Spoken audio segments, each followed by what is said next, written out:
It's 2026 and we're in the middle of the Second US Civil War, which was set off by the assassination of Charlie Kirk a year ago. Not really. It's actually 1794, and France was going through the bloodiest phase of its glorious revolution. You know, the one where a lot of heads were chopped off. Anyway, this had a lot to do with the assassination of a journalist by the name of Jean-Paul Marat 1 year ago. Marat was a white guy. So you were gay. Marat was born in a part of Switzerland that used to be a part of Prussia, but he spoke French. And he was described during his time as short in stature, deformed in person, and hideous in face. Not that it has anything to do with him speaking French or being born in Switzerland. What was I trying to say again? Oh yeah, Marat moved to France when he was 17, and he applied to join an expedition to Russia to observe Venus, because he was a nerd, and got rejected. He then went to Paris to study medicine, but never got any formal qualifications.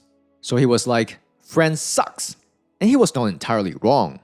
You see, at that time, France was not the liberal republic we know today. It was a kingdom made up of 3 estates, or social classes.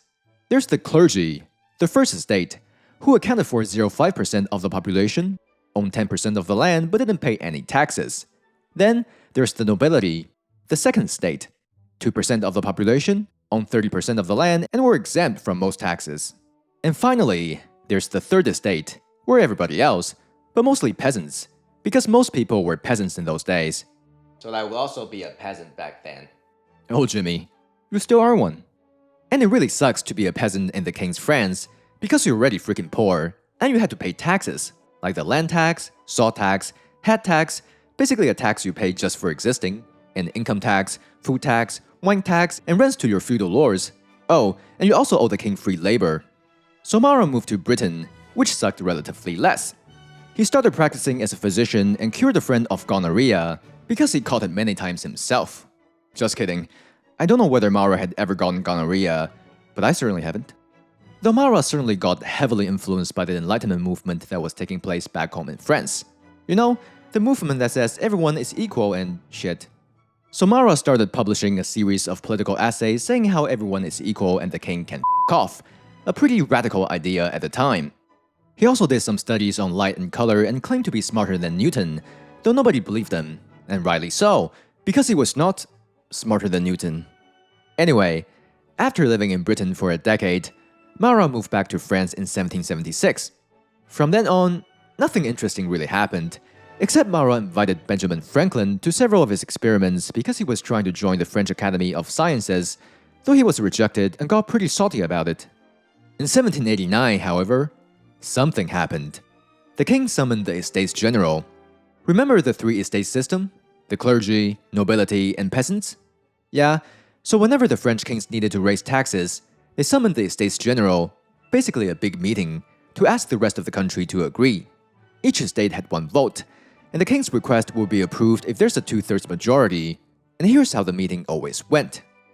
Monsieur, I propose we raise taxes which will be paid entirely by the peasants. Clergy, do I have your vote?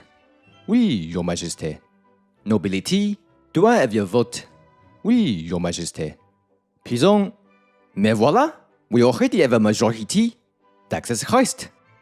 So when Louis XVI summoned the Estates General to pay for the expensive foreign wars launched by his grandfather and great-grandfather, the common people were very pissed off. They walked out of the meeting and formed the National Assembly, claiming to represent all of France and demanded a constitution to limit the king's power, to which Louis XVI replied, "Hell no!" So the people stormed the Bastille, a former castle turned prison, and freed the 7 inmates it was holding, 4 forgers, 2 lunatics, and 1 nobleman who was sent there by his family for being deviant. And the day of his storming, July 14th, became France's National Day. Exactly how deviant was the nobleman? What? Nothing.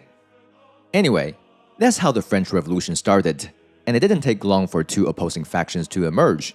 The Girondins, moderate conservatives who advocated for constitutional monarchy and gradual societal change, and the Jacobins, radical progressives who demanded an egalitarian republic and were willing to get there by any means necessary. And Marat was the Jacobins' Charlie Kirk.